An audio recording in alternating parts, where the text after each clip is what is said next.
Hello students, welcome back. तो देखिए, आज हम लोग सीखने वाले हैं वो है number of solutions of the equation. आपके पास इक्वेशन गिवन है e टू द पावर -6 और दिस, मतलब यहाँ पे f(x) है और f(x) फाइंड आउट करना ही इस क्वेश्चन का मास्टर स्ट्रोक है और यही आपको सीखना है। और इसीलिए मैं क्वेश्चन आपके साथ शेयर कर रहा हूँ। बहुत ही यूनिक कॉन्सेप्ट लगेगा कहाँ पे, जब हम लोग f(x) फाइंड आउट करेंगे। ध्यान से देखना और ये स्टेप को नोट कर लेना और किस क्वेश्चन में अप्लाई कर सकते हो ये सीख लेना।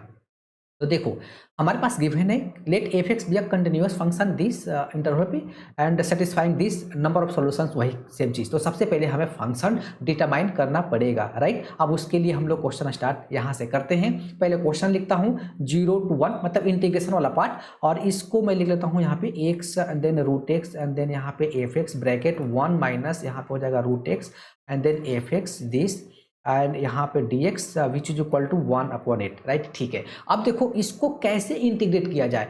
x √x f(x) में ही दे रखा है इंटीग्रेशन के अंदर और f(x) ही निकालना है मुझे। क्या किया जाए, ठीक है, कुछ वैल्यू पुट करें, क्या पुट करें, इंटीग्रेशन में पार्ट से लगाए, कैसे लगाए, कहाँ पे लगाए, किसके साथ लगाए, कुछ आइडिया काम नहीं कर रहा है। तो मैंने बोला कि इसमें एक बहुत ही यूनिक स्टेप है जो आपको सीखना पड़ेगा और वही सीखना है। देखिए क्या है। तो सबसे पहले देखिए, अगर आपको पकड़ना कैसे है कि ये स्टेप ही अप्लाई होगा, तो यहाँ पे इंटीग्रेशन के साथ कुछ आपके पास f(x) जरूर मेंशन करेगा, ठीक है ना। ये f(x) जरूर मेंशन करेगा, नोट कर लेना। एंड इंटीग्रेशन देखिए, अब इंटीग्रेशन में लिमिट्स को आपको पकड़ना है, अपर एंड लोअर लिमिट क्या है 0 to 1।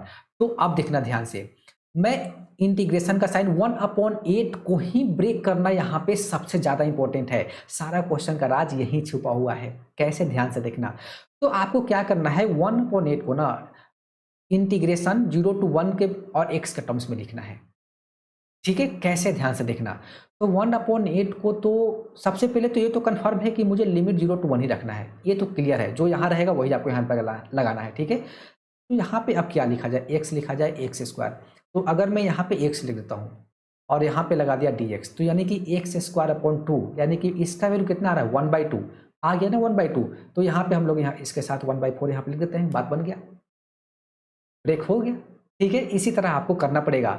इंटीग्रेशन में लिमिट्स आपको वही रखना है जो आपके पास क्वेश्चन में गिवन है, जैसे यहाँ पे 0 to 1 0 to 1, राइट, ठीक है। और इसको आपको इसी फॉर्म में लिखना होता है। कैसे लिखना है, जैसे यहाँ पे सीखा वैसे ही आप दूसरे क्वेश्चन में अप्लाई कर सकते हो।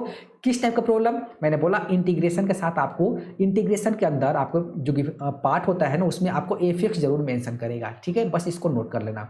अब इसको सिंप्लीफाई कर लीजिए। कैसे, तो अब सबको उठा के एक साइड लाना होता है। सेकेंड स्टेप इंपॉर्टेंट है, सबको उठाकर एक साइड। तो मैं क्या करता हूँ, LHS को उठाकर RHS साइड शिफ्ट कर देता हूँ। आप RHS को LHS साइड शिफ्ट करके प्रोसीड कीजिए, बात एक ही है, ठीक है। तो मैंने 1/4 लिखा, देन 0 to 1 और यहाँ पे दिस माइनस इसको लिखा 0 to 1 और इसको मैं ना मल्टीप्लाई करके अलग अलग करके लिख लेता हूँ, ब्रैकेट ओपन कर देता हूँ। यानी कि यहाँ पे हो जाएगा x √x देन f(x), ठीक है, माइनस यहाँ पे हो जाएगा √x इंटू √x यानी कि x² एंड देन यहाँ पे हो जाएगा मेरे पास f(x) होल स्क्वायर, ठीक है। और यहाँ पे हो जाएगा dx which is equal to 0, right, ठीक है। अब देखिए 0 to 1 0 to 1 एक ही इंटीग्रेशन में लिख लें क्या, तो इंटीग्रेशन 0 to 1 इसको लिख लेंगे x/4 माइनस यहाँ पे हो जाएगा x √x एंड देन यहाँ पे हो जाएगा मेरे पास f(x) और माइनस माइनस प्लस हो जाएगा x² एंड देन यहाँ पे हो जाएगा f(x) होल स्क्वायर दिस और ऐसे, और यहाँ पे dx which is equal to 0, ठीक है। अब ये स्टेप सब क्यों किया जा रहा है अभी आपको आगे समझ में आ जाएगा। अगला स्टेप में देखिए, अगला स्टेप में लिखने वाला 0 to 1, ध्यान से देखना। ये x/4 है, यहाँ पे √x है, राइट। तो इसको मैं अगर √x/2 होल स्क्वायर कर दूँ, ध्यान से देखना, माइनस, ठीक है। और इसको मैं क्या लिखने वाला हूँ, ध्यान से देखना, यानी कि 1/2 कर दूँ, ठीक है, और इंटू यहाँ पे √x डाल दिया, ठीक है, और इंटू x f(x) लिख सकता हूँ क्या, 1/2 मैंने एक्स्ट्रा किया है तो यहाँ पे 2 से मल्टीप्लाई भी कर देता हूँ, अब समझ में आ गया होगा, ठीक है। एंड देन प्लस ये हो जाएगा मेरे पास x f(x) and then whole square this dx which is equal to 0। क्यों लिखा गया, ध्यान से देखो, a² माइनस 2, ये आपका हो जाएगा एक पार्ट 2a और ये आपका हो गया b and then plus b², यानी कि आइडेंटिटी बन गया ना। देखो यही होता है लास्ट में, ठीक है ना, स्टेप यही फॉलो करना है आपको। तो ये लिखा हुआ है √x/2 माइनस यहाँ पे हो जाएगा मेरे पास x f(x) एंड यहाँ पे हो जाएगा दिस और यहाँ पे dx विच इक्वल टू 0, यही लिखा हुआ है। अभी whole integration equal to 0, that means this also equal to 0। तो हम लोग लिख सकते हैं सो यहाँ पे हो जाएगा root x upon 2 and then minus root x upon 2 minus कितना है एक्स एफ एक्स, यानी कि x f x which is equal to 0। ठीक है, तो हम लोग लिख सकते हैं यहाँ पे x f x is equal to root x upon 2। So मेरे पास एफ एक्स का वैल्यू आ जाएगा रूट एक्स अपॉन में 2x, ये रूट एक्स लिखा हुआ है। ठीक है, root x which is equal to,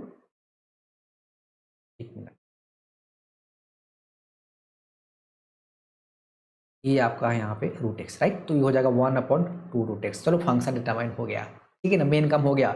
अब आपको क्या करना है, number of solutions of the equation. ठीक है, तो हमें अब नंबर ऑफ सॉल्यूशंस किसका निकालना है, e to the power minus x equal to 1 में क्या गिवन था f x, and f x मेरे पास ये आ रहा है यानी कि 2 रूट एक्स, यानी कि फाइनल मेरे पास लिखूँ तो this equal to 2 root x. इसका आपको नंबर ऑफ सॉल्यूशन बताना है। ठीक है, मतलब एक्स का वैल्यू आपको फाइंड आउट करना है। ठीक है ना, कितने इसके सॉल्यूशंस होंगे।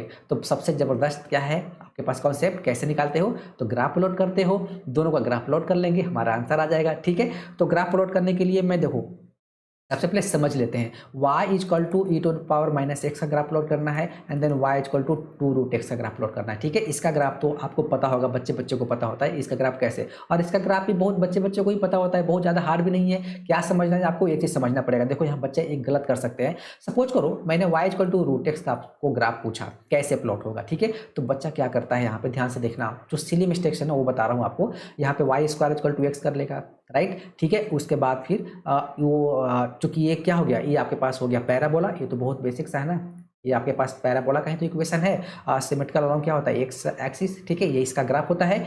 अब यही ग्राफ वो प्लॉट करके और आगे प्रोसीड कर लेता है, और यहीं पे वो गलती कर बैठता है। अब उसने ना y equal to root x पे ध्यान ही नहीं दिया, y equal to root x. ठीक है ना, तो यहाँ पे ये जो कंडीशन है, मतलब y ग्रेटर देन 0 वाला कंडीशन पूछ रहा है। ठीक है ना, ग्रेटर देन इक्वल टू मतलब पॉजिटिव साइन वाला, अगर x 0 रहेगा तो y greater than equal to 0 वाला पोजीशन पूछ रहा है। ठीक है ना, मतलब ये वाला पार्ट यहाँ से ग्राफ को हटाना पड़ेगा और आपको ये वाला आपको पार्ट लेना पड़ेगा। ठीक है, अब यहाँ पे 2 दे दे तो भी हम लोग यही वाला पार्ट लेंगे, 5 दे दे तो भी हम लोग यही लेंगे, मतलब 5 रूट एक्स, 6 रूट एक्स, तो भी हम लोग अबव एक्स एक्सिस वाला ग्राफ ही यहाँ पे कंसीडर करेंगे, क्योंकि आपके पास y क्या है, पॉजिटिव है। इस चीज़ को नोट कर लेना। तो बस दोनों का ग्राफ प्लॉट कर लीजिए ना, अब कहाँ कुछ बचा। तो सबसे पहले यहाँ से हम लोग बना लेते हैं दिस, और दिस हो गया एक्स एक्सिस हो गया, और ये आपका हो गया वाई एक्सिस, इधर भी बना लेते हैं, कोई बात नहीं। देखो कैसे बना लिया, ये आपका हो जाएगा वाई डैश और ये आपका हो जाएगा एक्स डैश। ठीक है, अब y इक्वल टू हमें ग्राफ प्लॉट करना है to the power minus x. ठीक है, ग्राफ कहाँ से पास करेगा, एक्स एक्सिस वाई एक्सिस पे आपको पॉइंट ढूंढना पड़ेगा ना। तो एक्स इक्वल टू 0 पुट करते हैं, तो y equal to e to the power minus 0 या 0 विच इक्वल टू कितना हो जाएगा मेरे पास 1, यानी कि ये कहीं 0,1 से ग्राफ क्रॉस करेगा। ठीक है, ये चीज़ हो गया। और इसका ग्राफ कैसे बनता है, तो ग्राफ कुछ ऐसे बनता है, यहाँ से ऐसे लाते हैं। ठीक है, और यहाँ पे आपका ऐसे चलते रहता है। ये आपका हो गया इसका ग्राफ, ये आपका हो गया y equal to e to the power minus x, right. अब आपको किसका प्लॉट करना है, तो y equal to 2 root x parabola, पता है आपको कैसे होता है, ये कुछ ऐसा बनेगा, राइट। ये हो गया ग्राफ किसका, तो y equal to 2 root x का ग्राफ हो गया, राइट। कितनी जगह पे इंटरसेक्ट कर रहा है, एक जगह पे। ठीक है ना, तो number of solution which is equal to कितना हो गया 1, क्योंकि एक ही इंटरसेक्शन हो रहा है ना दोनों का, 2 होता तो 2, 3 होता तो 3, जितने इंटरसेक्शन उतने number of solution. I hope ये क्वेश्चन आपको अच्छा लगा होगा। Thank you.